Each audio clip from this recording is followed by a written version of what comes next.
मेरे साथ बोलिए, भारत माता की। ये क्या हो गया है भाई? लोहारू वालों के बीच में आए हुए ऐसी आवाज नहीं चाहिए। लोहारू से पाकिस्तान तक आवाज जानी चाहिए।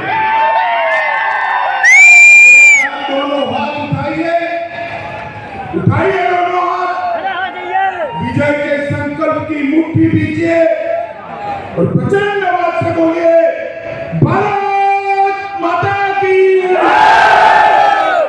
जय श्री राम। मंच पर उपस्थित श्रीमान मुख्यमंत्री नायब सैनी जी, श्रीमान विप्लव देव जी, हमारे वरिष्ठ नेता रामविलास जी, हमारी वरिष्ठ नेत्री श्रीमती किरण चौधरी जी, श्री धर्मवीर जी, कुलदीप भाई बिश्नोई जी, श्री रामचंद्र जांगड़ा जी, डॉक्टर जनरल वत्स साहब, बनवारी लाल जी, मुकेश गौड़ जी, और आज के कार्यक्रम में इस विशाल जनसभा में आए हुए प्यारे भाइयों, बहनों, माताओं और मेरे जिगर के टुकड़े जैसे युवा, सबसे पहले तो मैं आप सभी को हाथ जोड़कर क्षमा प्रार्थी हूं। हेलीकॉप्टर लेट होने के कारण मैं खासा पौन घंटा लेट चल रहा था, मगर यहाँ आया तब मेरे मन में थोड़ी धक-धक थी, हमारे जेपी दलाल का क्या होगा। लोग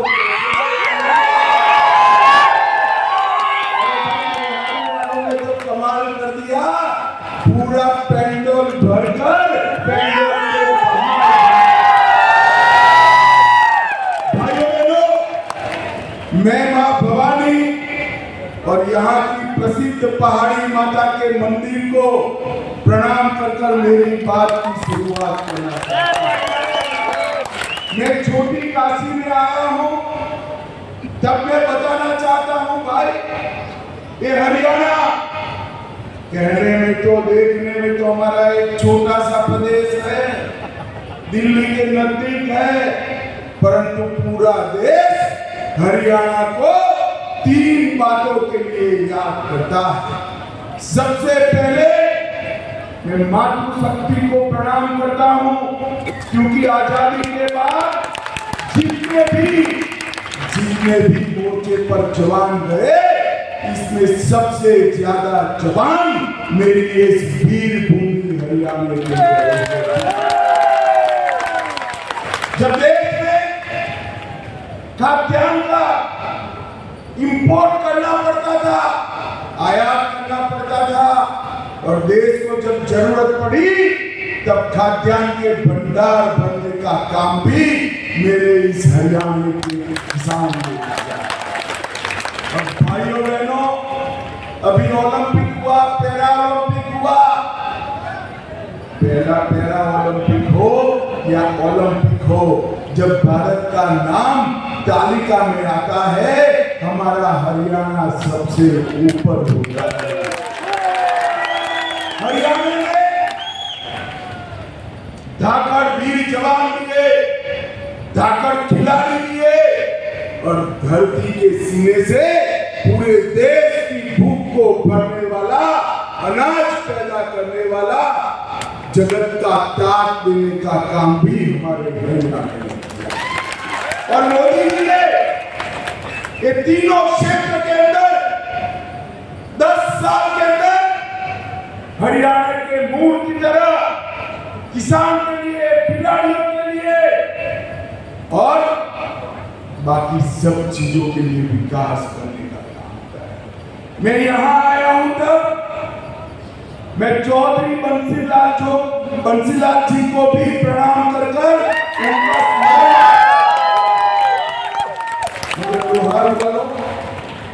मैं आज यहाँ से हुड्डा साहब को पूछना चाहता हूँ, हरियाणा सेना में सबसे ज्यादा जवान भेजने वाला प्रदेश है, 40-40 साल से सेना के जवान मांग करते थे कि हमें 1 रैंक 1 पेंशन चाहिए। कांग्रेस पार्टी नहीं दी, इंदिरा जी ने नहीं दिया, राजीव गांधी ने नहीं दिया, सोनिया मनमोहन ने नहीं दिया। आपने मोदी जी को प्रधानमंत्री बनाया, 14 में बनाया, 15 में 1 रैंक 1 पेंशन देने का काम अभी एक योजना लेकर आए हैं अग्निवीर की, एक कांग्रेस वाले और विशेषकर राहुल बाबा राजनीति कर रहे हैं। मैंने सैनी जी को कहा कि सैनी जी अग्निवीरों का अफवाह फैला रहे हैं। भारत सरकार के गृह विभाग ने देश भर की पुलिस में 20% रिजर्वेशन दिया है, सबको पेंशन वाली नौकरी मिलने वाली है, मगर आप क्या करोगे? उन्होंने कहा हरियाणा के जितने भी अग्निवीर है वो सभी को मैं हरियाणा सरकार में नौकरी, मैं हरियाणा के युवाओं को कहकर जाता हूं, ये हुंडा एंड कंपनी जिनका काम झूठ फैलाना है, वो कह रहे हैं कि अग्निवीर का बाद में क्या होगा। मैं जो बोलता हूं वो करता हूं और मोदी जी जो इशारा करते हैं वो भी हो जाता है। मैं आज कहकर जाता हूं हरियाणा के एक भी अग्निवीर को वहां से अगर वापस आना पड़ता है तो नौकरी के बगैर का नहीं रहेगा। इसकी जिम्मेदारी भाइयों बहनों, सेना को सशक्त करने का काम नरेंद्र मोदी जी, अभी हमारे कश्मीर में भी चुनाव चल रहा है, राहुल बाबा वहां गए और उमर अब्दुल्ला के साथ समाधान किया। इनका एजेंडा क्या है? हम सारे आतंकवादियों को चुनाव के बाद छोड़ देंगे, हम पाकिस्तान के साथ वार्ता करेंगे, हम टेररिज्म के लिए जो प्रतिबंधित संस्थाएं करी है उस पर से प्रतिबंध हटा लेंगे। ए राहुल बाबा,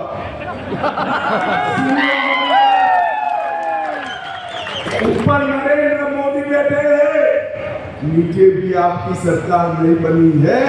जब तक भारतीय जनता पार्टी है कश्मीर के ऊपर आंख उठाकर कोई देख नहीं सकता।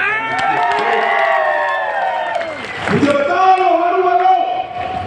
धारा 370 हटी, अच्छा हुआ या बुरा हुआ? से बोलो, अच्छा हुआ या बुरा हुआ?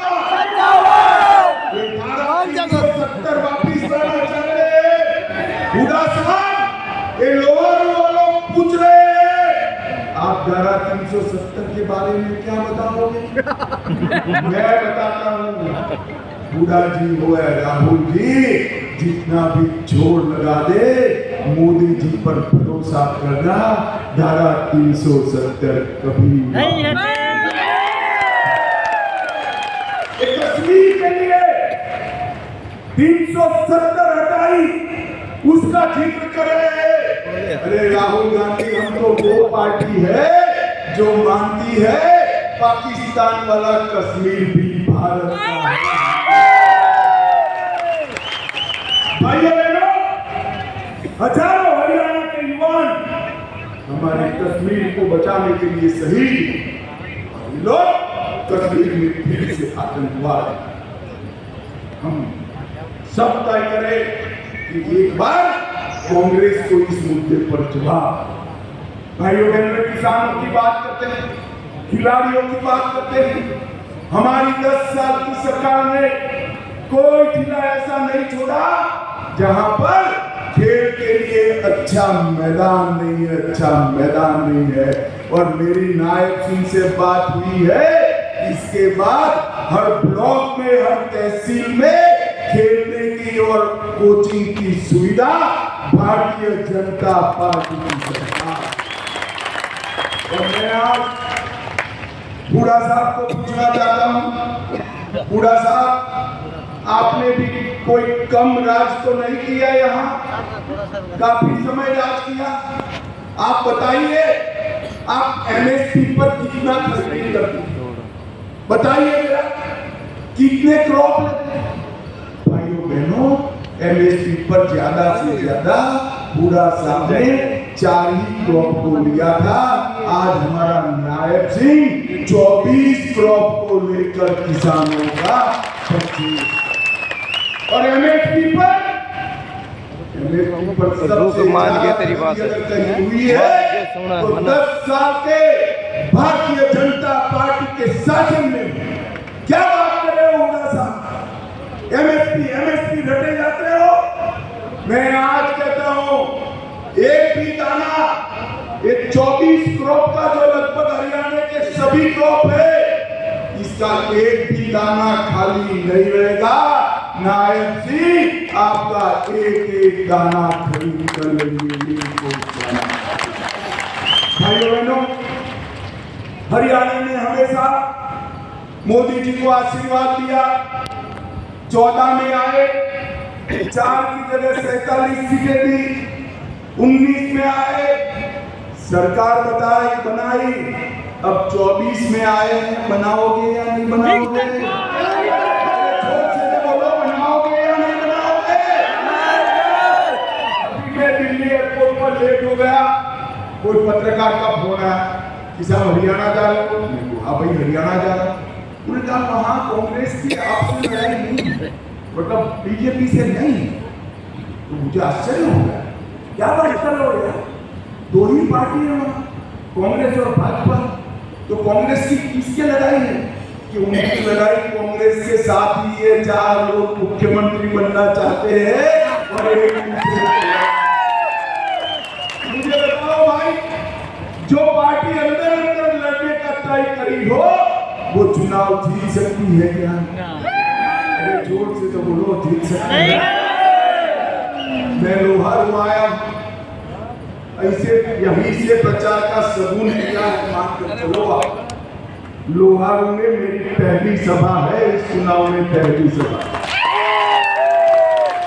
अब जहां सबूत किया है, माताएं खास बताए, टीका लगाओगे या नहीं लगाओगे? भाइयों बहनों, मैं अभी रोहतक जाने वाला हूं। वहां कहते हैं बूढ़ा साहब को चंडीगढ़ भेजो। अरे भाई, लोहार वालों, भिवानी वालों, मैं आपको कह रहा हूं, हमारे जीपी दलाल को भेज दो।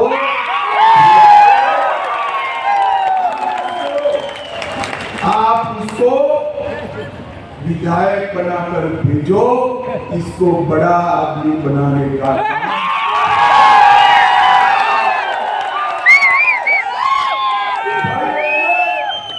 2019 में जनता ने जेपी दलाल को यहाँ से आशीर्वाद दिया। हमने उनको कृषि मंत्री भी बनाया,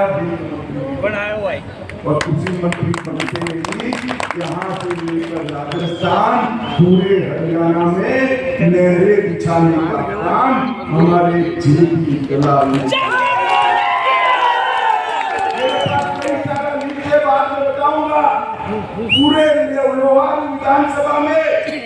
पूरे लोहारू विधानसभा में सड़कों का जाला बिछाया, हर गांव को 24 घंटा बिजली दिया, स्वास्थ्य की सुविधाएं दी और लोहारू को एक अच्छी कॉन्स्टिट्यूएंसी बनाने का काम हमारे जेपी दलाल ने किया। हमारी 10 साल सरकार चली, पहले चौटालों की सरकार चली, पूरा साहब की सरकार चलती थी। खर्ची और पर्ची के बगैर नौकरी मिलती थी क्या? अरे जोर से बोलो भाई, मिलती थी क्या? खर्ची भी देनी पड़ती थी, पर्ची भी देनी पड़ती थी ना। अबे भाजपा का राज आ गया, मोदी जी आ गए, नायब जी आ गए, खर्ची भी गई, पर्ची भी गई, पोस्टमैन आकर आपको अपॉइंटमेंट लेटर घर पे लेकर जाता है। नायब सिंह ने नए हरियाणा का संकल्प लेकर आगे बढ़े हैं, उसको आपने आगे। मैं यहाँ पर हरियाणा के SC, ST और OBC को भी कहना चाहता हूँ। अभी ये राहुल बाबा ने अमेरिका में बयान दिया है कि हम कुछ समय विकास होने के बाद आरक्षण को हटा दें। राहुल बाबा अपने कश्मीर में भी ये कहा, कश्मीर में हमने SC, ST और OBC का जो आरक्षण दिया है इसको वो हटा दें। मगर आप चिंता मत करो राहुल बाबा, मैं कह कर जाता हूँ, राहुल बाबा क्या कोई भी आ जाए, जब तक भाजपा है आरक्षण को हम छूने नहीं। भाई और बहनों, आज यहाँ पर जब हम आए हैं तो कांग्रेस का 10 साल का शासन था, इसमें निवेश और नौकरी दोनों को बर्बाद करने का काम किया और आज यहाँ पर मैं आया हूँ तब सिर्फ भिवानी जिले का बात करना चाहता हूँ। अकेले भिवानी जिले में मोदी जी ने 1,40,032 किसानों को 297 करोड़ रुपया सीधा बैंक अकाउंट में पहुंचाने का। अकेले भिवानी जिले में 67,800 हेक्टेयर भूमि सिंचाई कर उत्पादकता बढ़ाने का काम किया और 6,49,000 लोगों को 5 लाख तक का पूरा खर्चा माफ किया है। हेल्थ के बारे में ऑपरेशन हो, अस्पताल हो, दवाइयाँ हो, चेकिंग करना हो, मगर अब कोई आय की सीमा के बगैर करोड़पति हो या करोड़पति हो, सभी 70 साल के ऊपर के लोगों को और 5 लाख देने का काम भिवानी जिले में 535 करोड़ से मेडिकल कॉलेज बनाया, नए 4 सरकारी कॉलेज खोले, कृषि विद्यालय गोकलपुरा में बनाया और लगभग 30 करोड़ लोहारू में और मेहर में 14 करोड़ की लागत से विश्वविद्यालय और महिला कॉलेज की स्थापना। हमारे जो ओबीसी वर्ग के लोग हैं उनकी क्रिमिनल की सीमा नायब सिंह ने मुख्यमंत्री बनते ही 6 लाख से लेकर 8 लाख और विधवाओं का पेंशन, वृद्धों का पेंशन, दिव्यांगों का पेंशन भी 3,000 करने का काम नायब सिंह सैनी ने किया और तिलहन व तिलहन जो उगाते हैं उनको 4,000 रुपया प्रति एकड़ देने का काम नायब सिंह ने किया। भिवानी सहित 25 मंडियों में 10 रुपये में भोजन देने का काम नायब सिंह सैनी ने किया। और भाइयों बहनों, मैं आज यहाँ आया हूँ तब हुड्डा साहब को पूछना चाहता हूँ, हुड्डा साहब, वोट मांगने का सबको अधिकार है, मगर अकाउंट भी देना पड़ता है, जवाब भी देना पड़ता है। आप 10 साल रहे, ऊपर भी कांग्रेस की सरकार थी, यूपीए की सरकार थी, हरियाणा को क्या दिया? तो 10 साल में हरियाणा को 41,000 करोड़ रुपया दिया। कितना दिया बोलो तो भाई? 41,000 करोड़, जोर से बोलो कितना? और मोदी जी ने 10 साल में 1,43,000 करोड़ रुपया देने का काम। भाइयों बहनों, इसके अलावा 1,26,000 करोड़ के इंफ्रास्ट्रक्चर के काम किए, 27,000 करोड़ सड़क निर्माण, 54,000 करोड़ रेलवे और एयरपोर्ट का काम अलग से करने की बात है। और लखपति दीदी 30 लाख लोगों के घर में पानी पहुंचाया, 1 करोड़ आयुष्मान भारत योजना के 5 लाख वाले लाभार्थी हैं, 8 लाख शौचालय बनाया, 1 करोड़ 80 लाख लोगों को 5 किलो अनाज मुफ्त में दिया और उज्ज्वला में 11 लाख कनेक्शन दिए, जिसमें अब 500 रुपये में गैस देने का काम हमारे नायब से 1 लाख घर गरीबों को बनाए और 58,000 करोड़ रुपया डीबीटी से ट्रांसफर करने का काम भारतीय जनता पार्टी। भाइयों बहनों, ये राहुल बाबा जो है ना, वो झूठ बोलने की एक बड़ी मशीन है, मशीन जो हर भाषा में झूठ बोलते।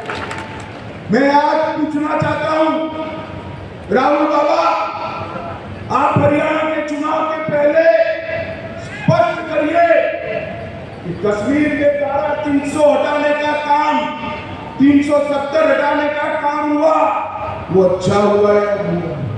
वो संसद में कहते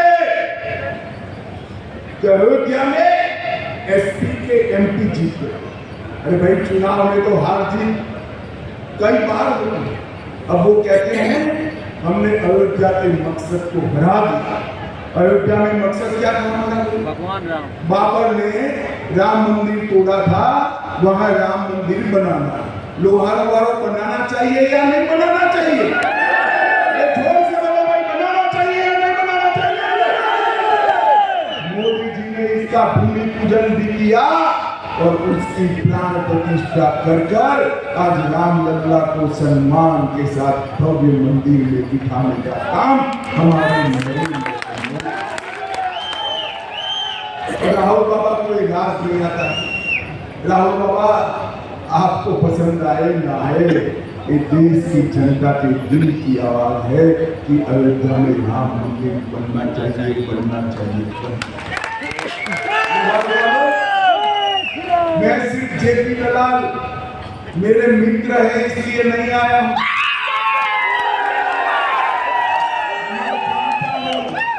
जेपी दलाल में काफी ताकत पड़ी है।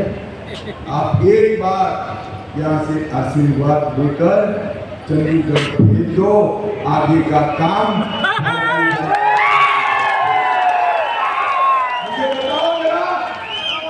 मुझे बताओ, जेपी दलाल को जिताओगे क्या? किसान पर बटन दबाओगे क्या? भाजपा सरकार बनाओगे क्या? मोदी जी के हाथ मजबूत करोगे क्या? मेरे साथ वचन विवाद से बोले, भारत माता की वंदे मातरम, वंदे मातरम, वंदे मातरम, जय श्री राम, जय जय श्री राम। अमित शाह जी, बहुत बहुत धन्यवाद आदरणीय गृह मंत्री जी। अब मैं निवेदन करूंगा जेपी दलाल जी व मंचा से सभी नेतागण आदरणीय गृह मंत्री जी का इस इलाके की पहचान मोटे अनाज बांधने की सर्टिफिकेट स्वरूप देकर के गृह मंत्री जी का धन्यवाद करते हैं, आभार प्रकट करते हैं पूरे लोहार विधानसभा क्षेत्र की तरफ से। आदरणीय गृह मंत्री जी अमित शाह जी का बहुत बहुत धन्यवाद, बहुत बहुत आभार। शाबाश भाई।